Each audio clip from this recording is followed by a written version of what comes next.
அடுத்ததாக இன்ஷா அல்லாஹ்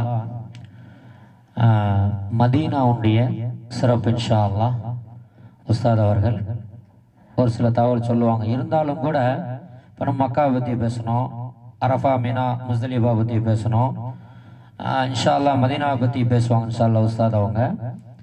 இதெல்லாம் கேட்டுட்டு அங்கேயும் போன உடனே உங்களுக்கு தகவல் கொடுப்பாங்க. இதோட முடியாது, அங்கே போன உடனே அந்தந்த இடங்களுக்கு நம்ம சொல்லுகின்ற பொழுது ஞாபகத்துக்கு வரும் இன்ஷா அல்லாஹ்.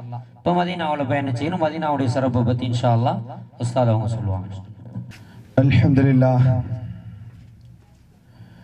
அல்ஹம்துலில்லாஹி நஹ்மதுஹு வ நஸ்தஈனுஹு வ நஸ்தக்ஃபிருஹு வ நு'மினு பிஹி வ நதவக்கலு அலைஹி வ நஅஊது பில்லாஹி மின் ஷுரூரி அன்ஃபுஸினா வ மின் ஸய்யிஆத்தி அமாலினா மன் யஹ்தில்லாஹு ஃபலா முضில்ல லஹு வ மன் யுضلل ஃபலா ஹாதிய லஹு வ அஷ்ஹது அல்லா இலாஹ இல்லல்லாஹு வஹ்தஹு லா ஷரீக லஹு வ அஷ்ஹது அன்ன ஸய்யிதனா மௌலானா முஹம்மதன் அப்துஹு வ ரசூலுஹு. அம்மா பஅத். அல்லாஹு யஜ்தபி இலைஹி மன் யஷா ويهدي إليه من ينيب. صدق الله العظيم. وقال نبينا صلى الله عليه وسلم من زار قبري وجبت له شفاعتي أو كما قال عليه الصلاة والسلام. சிறப்பான இந்த ஹஜ் பயண வழி அனுப்பு மற்றும் தர்பியா வழிகாட்டுதல் சிறப்பு கூட்டத்திற்கு வருகை தந்திருக்கக்கூடிய ஹாஜிகளே, ஹாஜாக்களே, அல்லாஹ்வினுடைய கிருபையினால் இவ்வருடத்தின் ஹஜ் பயணத்தை அல்லாஹ் தஆலா நமக்கு நசீபாக, வாய்ப்பாக,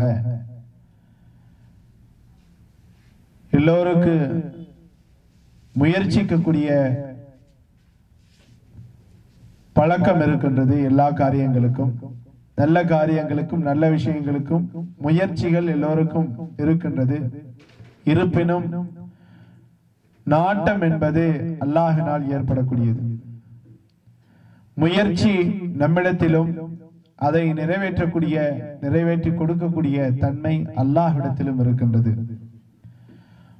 உலகத்தில் இருக்கக்கூடிய எல்லோரும் முயற்சிக்கலாம், ஆனால் வெற்றி அடைபவர்கள் சிலர் மட்டுமே.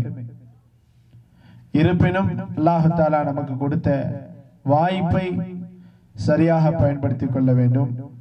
நாம் செல்லக்கூடிய இந்த பயணம் சரியாக விழிப்புணர்வு உள்ள பயணமாகவும், நாம் செய்யக்கூடிய அமல்கள் அல்லாஹுக்கு பொருத்தமான வழியிலும் நாம் ஆக்கிக் கொள்ள வேண்டும் என்ற ஒரு நோக்கத்திலே இது போன்ற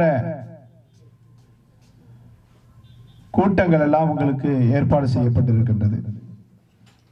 இது போன்று எத்தனை கூட்டங்கள் ஏற்பாடு செய்தாலும் சிலர் அங்கே வந்தும் இந்த கேள்வியை திரும்பவும் கேட்பார்கள்.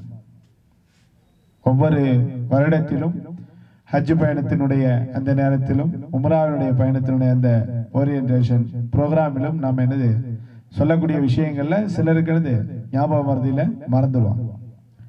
அல்ஹம்துலில்லாஹ், அல்லாஹ்வினுடைய கிருபையினால், அல்லாஹ்வினுடைய நாட்டத்தினால் ஏற்படக்கூடிய இந்த பயணத்திலே நாம் முதலில் இந்த பயணத்திற்கு தயாராக வேண்டும். எப்படி தயாராக வேண்டும்? ஒன்று, தல்பியாவை அதிகமாக சொல்லுவது. தல்பியாவை அதிகமாக சொல்ல வேண்டும். தல்பியா என்பது ஹஜ் உம்ரா செல்லக்கூடியவர்களுடைய தாரக மந்திரம். ஹஜ் உம்ரா செய்யக்கூடிய ஹாஜிகளுக்கு அவசியம் தெரிந்திருக்க வேண்டிய ஒரு வார்த்தை. ஹஜ் உம்ரா பயணம் மேற்கொள்ளக்கூடிய ஹாஜிகள் தங்களை அல்லாஹ்விடத்திலே நெருக்கமாக்கிக் கொள்ளக்கூடிய ஒரு வாய்ப்பு தல்பியாவில் இருந்து. தல்பியான எதுங்க? கொஞ்சம் சொல்லுங்களேன், அப்படியே சொல்லுங்க. லப்பைக் அல்லாஹும்ம லப்பைக் லப்பைக் லா ஷரீக லக லப்பைக் இன்னல் ஹம்த வன் நிஅமத லக வல் முல்க் லா ஷரீக லக். இது தல்பியா. இது யார் சொன்னது? முதல்ல இப்ராஹிம் அலைஹிஸ்ஸலாம் அவருடைய வார்த்தைகளுக்கு, அழைப்புக்கு பதில் சொன்னவர்கள் எல்லாம் சொன்ன வார்த்தை. இப்ராஹிம் அலைஹிஸ்ஸலாம் அவர்கள் மனித சஞ்சாரமே இல்லாத அந்த பாலைவனத்தில் புனித காபாவை கட்டியதற்கு பிறகு அழைப்பு கொடுக்க சொல்லி அல்லாஹ் சொல்லும் பொழுது, யாருக்கு நான் அழைப்பு கொடுப்பது? யாருமே இல்லாத பாலைவனத்தில் என்று அல்லாஹ்விடத்திலே கேட்கும் பொழுது அழையுங்கள், அதற்கான அழைப்பை எத்தி வைப்பது எம்முடைய வேலை என்று அல்லாஹ் அன்று கொடுத்த வாக்குறுதி. அண்ணல் நபி ஸல்லல்லாஹு அலைஹி வஸல்லம் அவர்கள் இந்த ஆயத்திற்கு விளக்கம் சொல்லும் பொழுது உயிருடன் இருந்தவர்கள் எல்லாம் பதில் சொன்னார்கள். தாயுடைய வயிற்றில் சிசுக்களாக இருந்தவர்களும் பதில் சொன்னார்கள். தந்தையுடைய முதுகந்தண்டிலே வெந்து துளிகளாக இருந்தவர்களும் பதில் சொன்னார்கள். அதற்கு முன்பாக ஆலமுல் அர்வாஹ் என்று சொல்லக்கூடிய அணுக்கள் வாழக்கூடிய உலகத்தில் இருந்தவர்களும் பதில் சொன்னார்கள். ஒருமுறை சொன்னவருக்கு அல்லாஹ் ஒருமுறை வாய்ப்பை வழங்குகின்றான், பலமுறை பதில் சொன்னவர்களுக்கு அல்லாஹ் பலமுறை வாய்ப்பை வழங்குகின்றான் என்ற ஒரு வாய்ப்பு கொடுக்கப்பட்ட ஒரு பயணத்தை நோக்கி நாம் இருக்கின்றோம். ஹஜ்ஜுடைய பயணத்தை பற்றி, ஹஜ்ஜுடைய சிறப்புகளை பற்றி எல்லாம் சொன்னார்கள். முதலில் ஹஜ் என்பது சிரமங்களுடன் அல்லாஹ்வுடைய உதவியுடன் அல்லாஹ்வுடைய நாட்டத்தினால் நிறைவேறக்கூடிய ஒரு பயணம்ங்கிறத இப்ப புரிஞ்சுக்கிருப்போம். கொஞ்சம் சொன்னதுல இருந்து என்னது கொஞ்சம் புரிஞ்சிருக்கும், கொஞ்சம் சிரமம் இருக்கிற மாதிரி தெரியுது. இத்தனை லட்சம் செலவழிச்சு போறமே, அப்பவும் சிரமம் இருக்குமா அப்படின்னா, சிரமங்களுக்கு மத்தியில் தான் அல்லாஹ் நன்மையை வைத்திருக்கின்றான். எந்த காரியத்துல என்ன இல்ல லேச இல்ல, இருப்பினும் சிரமங்களை லேசாக்கி கொடுப்பது யாருடைய கையில் இருக்குது? அல்லாஹ்வுடைய கையில் இருக்குது. அப்ப அல்லாஹ்விடத்திலே நாம் துஆ செய்து கொண்டே இருக்க வேண்டும். எங்களுடைய காரியத்தை அல்லாஹ் லேசாக்கி கொடுப்பாயாக, எங்களுடைய காரியத்தை மிக இலகுவாக்கி கொடுப்பாயாக. அல்லாஹும்ம யஸ்ஸிர் லனா உமூரனா மஅர் ராஹத்தில் லிகுலூபினா வல் ஆஃபியத்தி வஸ்ஸலாமத்தி ஃபீ தீனினா வ துன்யானா என்ற ஒரு துஆ நபிகள் நாயகம் ஸல்லல்லாஹு அலைஹி வஸல்லம் அவர்கள் அதிகம் கேட்ட துஆ. யா அல்லாஹ், எங்களுடைய காரியங்களை லேசாக்கி கொடுப்பாயாக, எங்களுடைய உடல் ஆரோக்கியத்துடன் எங்களுடைய காரியத்தை இலகுவாக்கி கொடுப்பாயாக அப்படின்னு சொல்லிட்டு ஹஜ்ஜுடைய பயணத்திற்கு நாம் நடந்து பழகணும். முதல்ல பெண்கள்லாம் வீட்டை விட்டு வெளியிலே போகாத ஒரு பழக்கத்தில் இருப்பாங்க. ஹஜ்ஜுக்கு போறவங்க என்ன செய்யணும்? குறைஞ்சது ஒரு நாளைக்கு 2 இல்ல 4 இல்ல 5 10 கிலோமீட்டராவது நடந்து என்ன செய்யணும்? பழகணும். நடந்து பழகாம வீட்டை விட்டு வெளியே போகாத ஒரு சூழ்நிலை இருந்துட்டு ஆண்களும் பெண்களும் அங்க வந்துட்டு சிரமப்படுறாங்கன்னு சொன்னா, கஷ்டப்படுறாங்கன்னு சொன்னா பயிற்சி இல்லாததுனாலதான். அப்ப நடை பயிற்சி என்ன செய்யணும் நம்ம? இன்ஷா அல்லாஹ் இன்றிலிருந்தே பழகும். இன்ஷா அல்லாஹ் இன்னைக்கு 21, 27ஆம் தேதி காலையில இன்ஷா அல்லாஹ் நம்மளுக்கு பயணம். இன்னொரு 5 நாள், குறைஞ்சபட்சம் எத்தனை நாள் இருக்குது? 5 நாள் இருக்குது. 26ஆம் தேதி எல்லாம் என்னது பயணத்துக்கான வேலையை பார்ப்போம். அப்ப கொஞ்சம் நடந்து என்ன செய்யணும்? 10 கிலோமீட்டருக்கு கூட நடக்க தேவையில்லை, கொஞ்சம் 2 கிலோமீட்டர் 3 கிலோமீட்டர்னு கூடுதலானதே கால் வழியா வராத அளவுக்கு என்ன செய்யணும்? நடக்கணும். அஜத்து நடக்க சொல்லிட்டா அப்படின்னு சொல்லிட்டு நடந்து போயிட்டு கால் வீங்கி பயணத்துக்கு வரும்போது என்னது நடக்க முடியாத சூழ்நிலையில செஞ்சிடக்கூடாது, வந்துடக்கூடாது. அல்லாஹ் லேசாக்கி கொடுப்பானாக.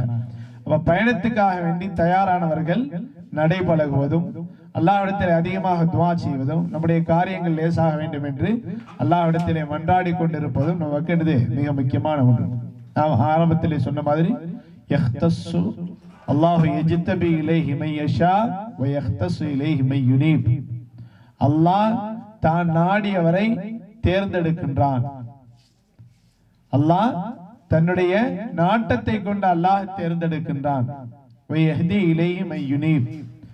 அல்லாஹ் தான் நாடியவருக்கு நேர் வழியை காட்டுகின்றான். அவனிடத்தில் நெருக்கத்தை நாம் தேடும் பொழுது அல்லாஹ் என்ன செய்கின்றான்? நமக்கு நேர் வழியை காட்டுகின்றான். இது எல்லா விதமான நற்காரியங்களுக்கும் பொருந்தும். நாம் செய்யக்கூடிய நற்காரியம் காரியங்களில் மிகவும் உறுதியான காரியம், கடைசி காரியம்.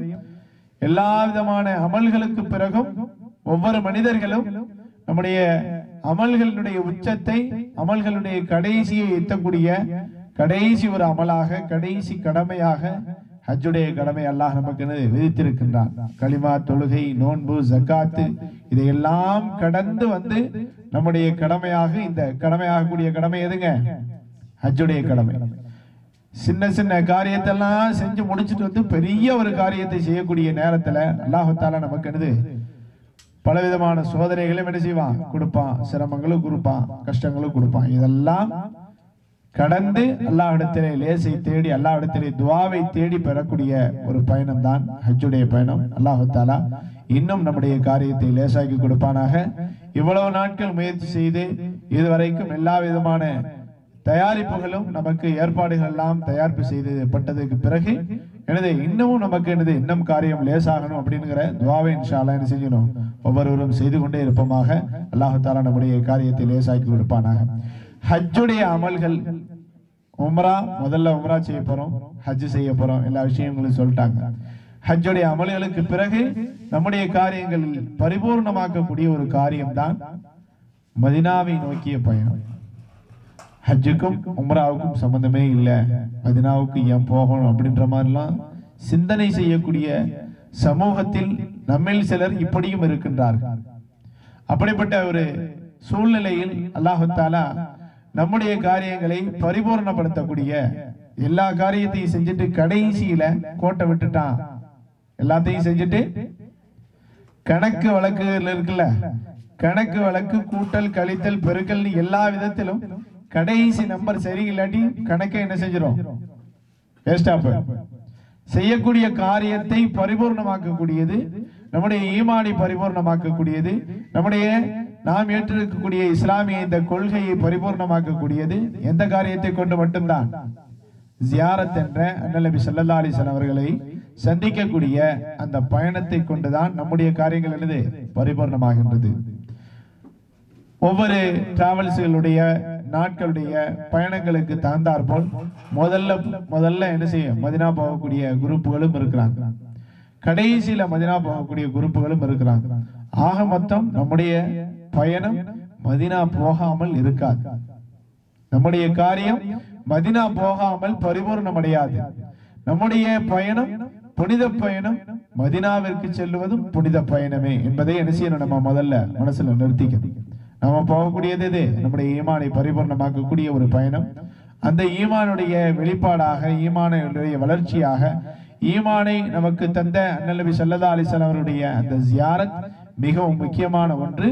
மன் ஸார கப்ரி வஜபத் லஹு ஷஃபாஅத்தி என்று அண்ணல் நபி ஸல்லல்லாஹு அலைஹி வஸல்லம் அவருடைய வார்த்தைகளுக்கு ஏற்ப யார் என்னுடைய கபரை ஜியாரத் செய்கின்றார்களோ அவர்களுக்கு என்னுடைய பரிந்துரை கட்டாயமாகிவிட்டது என்ற ஒரு வார்த்தைகளுக்கு ஏற்ப நம்முடைய பயணத்தில் மிக முக்கியமான ஒரு பயணமாக, பயணத்தின் இறுதியாக, பயணத்தை பரிபூர்ணப்படுத்தக்கூடிய ஒரு பயணமாக இருக்கக்கூடியதுதான் எது, மதினாவுடைய பயணம். அல்ஹம்துலில்லாஹ், நாம் மதினாவிற்கு செல்லக்கூடிய அந்த பயணம் இந்த இஸ்லாத்திய வளர்ச்சியை நினைவுபடுத்தக்கூடிய, இஸ்லாமிய மார்க்கம் நம்மிடத்திலே வருவதற்கு எவ்வளவு சிரமங்கள், எவ்வளவு கஷ்டங்கள், எவ்வளவு துன்பங்களை எல்லாம் கடந்து வந்தது என்பதை எல்லாம் நினைவுபடுத்தக்கூடிய ஒரு பயணமாக என்ன செய்யும் மதினாவுடைய பயணங்கள் இருக்கும். எல்லா விதமான வசதி வாய்ப்புகளும் எந்த சிரமங்களும் இல்லை. ஆனாலும் அங்கே போய் நாம் என்ன செய்யக்கூடிய அமல்கள் நம்ம என்னது அதிகமாக செய்யும். இங்கிருந்தே இன்ஷா அல்லாஹ் இன்றிலிருந்தே அதிகமாக ஸலவாத்துகளை ஓத வேண்டும். என்ன ஸலவாத்துங்க, அண்ணல் நபி ஸல்லல்லாஹு அலைஹி வஸல்லம் அவர்கள் நமக்கு கற்றுத்தந்த ஒரு ஸலவாத்து முறை. பல ஸலவாத்துகள் இருக்குது. நம்மால் முடிந்த அளவிற்கு எந்த அளவிற்கு புகழலாமோ அந்த அளவிற்கு அண்ணல் நபி ஸல்லல்லாஹு அலைஹி வஸல்லம் அவர்களை புகழலாம். ஆனால் நபிகள் நாயகம் ஸல்லல்லாஹு அலைஹி வஸல்லம் அவர்கள் அருமை சஹாபாக்களுக்கு கற்றுக் கொடுத்தார்கள். அல்லாஹும்ம ஸல்லி அலா முஹம்மதின் வ அலா ஆலி முஹம்மதின் கமா ஸல்லைத அலா இப்ராஹீம வ அலா ஆலி இப்ராஹீம இன்னக ஹமீதும் மஜீத். அல்லாஹும்ம பாரிக் அலா முஹம்மதின் வ அலா ஆலி முஹம்மதின் கமா பாரக்த அலா இப்ராஹீம வ அலா ஆலி இப்ராஹீம இன்னக ஹமீதும் மஜீத். யா அல்லாஹ், எங்கள் அண்ணல் நபி ஸல்லல்லாஹு அலைஹி வஸல்லம் அவர்களுக்கும் அவருடைய குடும்பத்திற்கும் நீ அருள் புரிவாயாக. எப்படி ஹஜ்ரத் இப்ராஹிம் அலைஹிஸ்ஸலாத்து வஸ்ஸலாம் அவர்களுக்கும் அவர்களுடைய குடும்பத்திற்கும் நீ அருள் புரிந்தாயோ அதே போல நிச்சயமா நீ புகழ்மிக்கவன், மேன்மையானவன். யா அல்லாஹ், எங்கள் நபி ஸல்லல்லாஹு அலைஹி வஸல்லம் அவர்களுக்கும் அவருடைய குடும்பத்திற்கும் நீ பரக்கத் செய்வாயாக. எப்படி ஹஜ்ரத் இப்ராஹிம் அலைஹிஸ்ஸலாத்து வஸ்ஸலாம் அவர்களுக்கும் அவருடைய குடும்பத்திற்கும் நீ பரக்கத் செய்தாயோ நிச்சயமா நீ புகழுக்குரியவன், மேன்மையானவன் என்ற ஸலவாத் முறையை அண்ணல் நபி ஸல்லல்லாஹு அலைஹி வஸல்லம் அவர்கள் சஹாபாக்களுக்கு கற்றுக் கொடுத்தார்கள். ஸலவாத் தொழுகையில ஓதக்கூடிய ஒரு ஸலவாத் தெரியுமில்ல, தொழுகையில நம்முடைய தொழுகையை பரிபூர்ணமாக்கக்கூடிய ஒரு ஸலவாத்தே இந்த ஸலவாத்து தான். நம்ம தொழுத தஸ்பீகள், தக்பீர்கள், குர்ஆனுடைய திலாவத்து, அல்லாஹ்வை துதித்தது எல்லாத்தையும் பரிபூர்ணமாக்கக்கூடியது எதை கொண்டுதான், இறுதி இருப்பிலே ஓதக்கூடிய இந்த ஸலவாத்து முறையானது மிக முக்கியமானது. இந்த ஸலவாத்து ஓதாட்டி நம்முடைய தொழுகை பரிபூர்ணம் அடையாது. அப்படிப்பட்ட ஒரு உயர்ந்த ஒரு ஸலவாத்து நம்ம ஒவ்வொரு நாளும் தொழுகையில் இறுதி இருப்பிலே ஒவ்வொரு தொழுகையிலும் ஓதக்கூடிய ஒரு ஸலவாத். நாம இன்ஷா அல்லாஹ் இன்றிலிருந்து அதிகமாக ஓத வேண்டிய ஒரு ஸலவாத். இங்கிருந்து மக்காவுக்கு போவோம், மக்காவில் தங்கியிருப்போம், ஹஜ் முடிப்போம், ஹஜ்ஜுக்கு பிறகும் மக்காவில் தங்கியிருப்போம், அதுக்கு பிறகு மதினாவுக்கு போவோம். மதினாவுக்கு போயிட்டு நாம செய்யக்கூடிய அமல்களில் மிக முக்கியமான அமலாக ஃபர்லுக்கு அடுத்து சலாம் சொல்லக்கூடிய அமல் எதுங்க? மதினாவில் செய்யக்கூடிய அமல்கள்ல ஃபர்லுக்கு அடுத்து எதுங்க? சலாம் சொல்லக்கூடிய அமல் மிக முக்கியமான அமல். சலாம் சொல்றதற்கு ஆண்களுக்கு அனுதினமும் தொழுகை இல்லாத மற்ற நேரங்கள் எல்லா நேரமும் போய் என்ன செய்யலாம்? சலாம் சொல்லிட்டு வர்றதுக்கான வாய்ப்புகள் இருக்கு. பெண்களுக்கு குறிப்பிட்ட ஒரு நேரம் ரவுதா ஷரீஃப்ல தொழக்கூடிய அந்த நேரத்துல மட்டும்தான் என்ன செய்ய முடியும்? ரவுதாத்துல் ஜன்னாவில் போய் தொழக்கூடிய அந்த நேரத்துல மட்டும்தான் உள்ள போயிட்டு என்ன செய்யணும்? சலாம் சொல்லிட்டு வர்றதுக்கான வாய்ப்புகள் இருக்கும் அந்த நேரத்துல. அப்ப ஆண்களுக்கும் பெண்களுக்கும் சலாம் சொல்லக்கூடிய வாய்ப்பு எப்பதான் கிடைக்கும்? மதீனாவுக்கு போகும்போது தான் கிடைக்கும். அப்ப நாம இங்கிருந்து அண்ணல் நபி ஸல்லல்லாஹு அலைஹி வஸல்லம் அவர்களுக்கு சலாம் சொல்வதற்கு முன்பாக அவர்கள் மீது அதிகம் ஸலவாத்தை சொல்லி இங்கிருந்து புறப்பட்டு என்ன செய்யணும்? இன்ஷா அல்லாஹ் நாம மதீனாவுக்கு போகக்கூடிய இன்ஷா அல்லாஹ் ஜூலை கடைசியில 29, 30 தான் எங்க போறோம்? மதீனாவுக்கு. ஜூலையுடைய 4ஆம் தேதி, ஜூலை 3 நாள்ல தான் என்ன செய்ய போறோம்? மதீனாவுக்கு போறோம். அப்ப அது வரைக்கும் நமக்கு என்ன இருக்கு?